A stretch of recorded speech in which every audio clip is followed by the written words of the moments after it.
Nah, kali ini aku akan take video tentang public speaking yang judulnya. Dan jadi pada siang hari ini kita akan membahas tentang toxic relationship. Jadi teman-teman, sebelum kita masuk ke pembahasan, aku mau nanya nih sama teman-teman semua. Teman-teman pernah direndahin nggak sama orang sekitarnya? Atau pernah jadi sasaran amarah sama orang sekitarnya? Atau teman-teman pernah diperlakukan tidak adil? Sering pasti ya, pasti pernah dong. Nggak sering pasti pernah dong ya. Oke teman-teman, sesuai dengan judul pembahasan kita hari ini, aku mau ngenalin ke teman-teman dulu nih, apa sih toxic relationship itu? Kita perlu ketahui kalau toxic relationship atau hubungan yang tidak sehat merupakan hubungan yang beracun yang dapat mengakibatkan gangguan pada mental maupun fisik kita gitu. Toxic relationship ini kan biasanya kita kenal hubungan sepasang kekasih yang sudah tidak pantas dipertahankan gitu kan. Tapi teman-teman, perlu kita ketahui, kalau toxic relationship atau hubungan yang beracun ini tidak hanya terjadi pada sepasang kekasih, akan tetapi dia juga bisa nih terjadi di lingkungan pertemanan kita, lingkungan keluarga, ataupun lingkungan sekitar tempat kita berada. Nah, teman-teman di sini kan udah pada gede semua kan, udah kuliah, pasti semuanya udah punya pacar nih. Ya dong, udah punya pacar, tapi bagi yang jomblo nggak apa-apa, jomblo kan nggak dosa. Nah, jadi teman-teman, mungkin di antara teman-teman semua nih ada nih yang udah merasakan, atau mungkin teman-teman juga ada yang tidak peka, atau teman-teman tidak sadar gitu kalau teman-teman tuh sudah berada di tahap hubungan yang toksik. Oleh karena itu, aku di sini akan mengajak teman-teman untuk sadar gitu. Gimana sih hubungan yang toksik itu? Jadi teman-teman, hubungan yang toksik itu adalah hubungan yang melelahkan jiwa. Hubungan yang tidak sehat itu pasti melelahkan jiwa kita. Misalnya nih, pasangan kita selalu mengontrol semua aktivitas yang kita lakukan. Dia selalu ingin kita melakukan apa yang dia kehendaki gitu. Nanti dengan iming-iming atau dengan kedok, aku gini karena aku sayang sama kamu loh. Aku gini karena aku peduli loh sama kamu. Padahal kita sendiri nggak bisa menerima sikap itu. Kita nggak nyaman atas apa yang dia perintahkan terhadap kita. Nggak sama pasangan aja, mungkin teman-teman memiliki teman atau teman sebayanya yang suka ngatur-ngatur gitu. Kayak kamu jangan suka gitu terlalu dekat sama cowok, nanti dibilang centil gitu. Padahal kita kayak gitu ya karena itu jiwa kita mudah dekat sama semua orang gitu kan. Nanti dia bilang ini karena aku peduli loh sama kamu sebagai sahabat kamu. Padahal itu menentang kepribadian asli kita gitu teman-teman. Jadi di sini tuh jiwa kita dibuat lelah oleh keinginan orang lain yang harus kita turuti gitu, padahal kita sendiri tuh nggak mau. Kemudian ciri-ciri hubungan toksik itu adalah mencelakakan atau menjerumuskan kita ke hal-hal yang tidak baik. Biasanya anak zaman sekarang atau remaja zaman sekarang itu dia sudah berani nih minta aneh-aneh, mulai dari pegangan tangan, cium pipi, mulai dari hal-hal kecil. Dan biasanya jika seorang perempuan membiarkan hal itu terjadi, membiarkan pasangannya bertindak sesuka hati gitu kan, pegang tangannya dengan kedok lagi, aku sayang sama kamu karena itu aku pengen cium kamu gitu.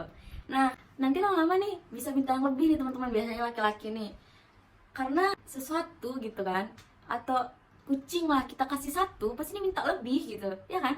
Gitu juga laki-laki sebenarnya teman-teman.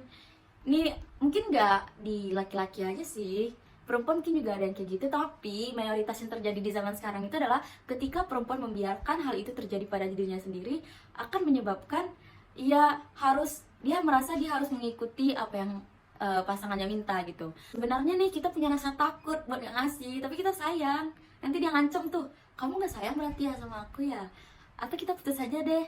Nah, tapi si cewek ini takut jomblo mungkin gitu kan, atau ada alasan lain, emang sayang sama si cowok gitu. Sama halnya teman-teman, kalau hubungan yang sudah keluar batas tadi itu dilakukan oleh laki-laki dan perempuan yang sama-sama mau gitu, karena hal itu akan membuat laki-laki dan perempuan candu. Tapi setelah melakukan, biasanya nih orang-orang nih kepikiran dan ngerasa ya aku salah banget ya, tapi dia kecanduan gitu. Kemudian teman-teman, hubungan yang toksik ini adalah hubungan yang selalu dicurigai gitu, selalu dicurigai sama pasangan atau sama teman ataupun keluarga kita gitu.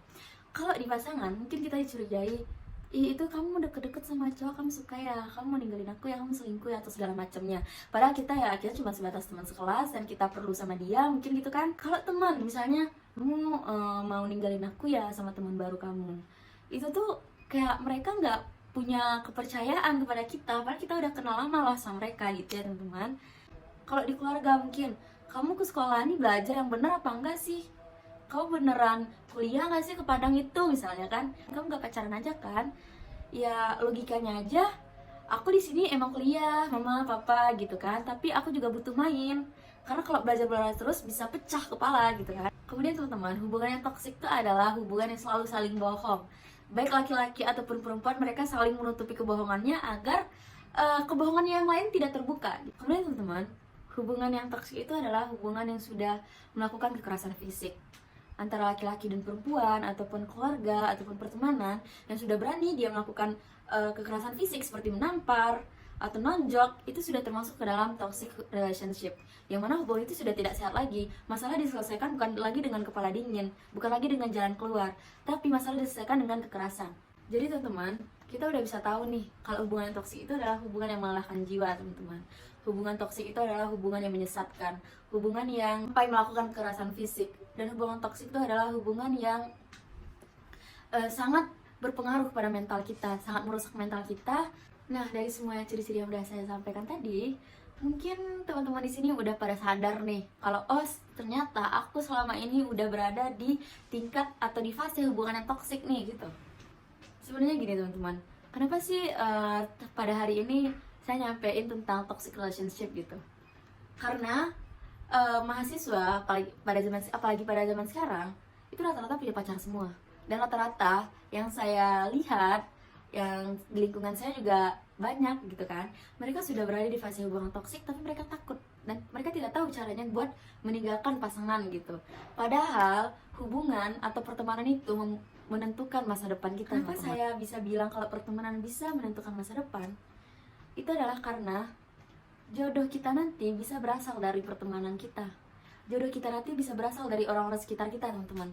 Karena itu kita tuh butuh lingkungan yang sehat, hubungan yang sehat, hubungan yang tidak toksik, atau hubungan yang tidak beracun gitu. Contohnya gini teman-teman, saya bertemu suami saya tuh di kampus saat saya kuliah dulu.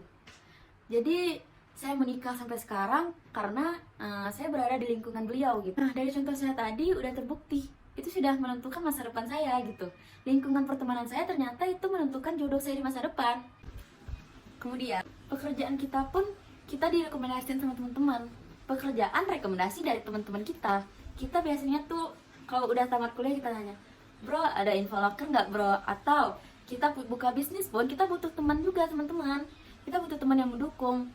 Dan hal-hal semacam ini sering terjadi di lingkungan sekitar kita. Teman-teman bisa lihat bahwa pembisnis sekarang dia bisa sukses karena dia punya relasi yang sangat luas, dia punya pertemanan yang sangat luas yang akan membantu bisnisnya untuk berkembang, dan banyak juga tuh yang bakal beli dan promosiin bisnisnya karena teman-temannya tadi. Di sini sudah terlihat jelas teman-teman bahwa pertemanan kita bisa menentukan masa depan kita.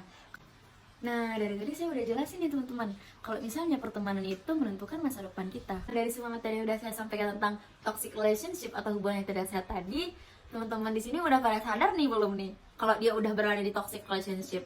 Mungkin selama ini pura-pura nggak sadar aja kali ya. Semua banyak memiliki pertimbangan untuk meninggalkan pasangan yang toksik ataupun teman yang toksik. Memang keluar dari toxic relationship ini bukanlah hal yang mudah teman-teman.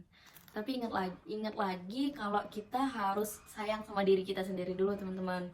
Kita harus bisa bersikap adil kepada diri kita. Diri kita pantas mendapatkan hal-hal yang positif dari lingkungan sekitarnya gitu.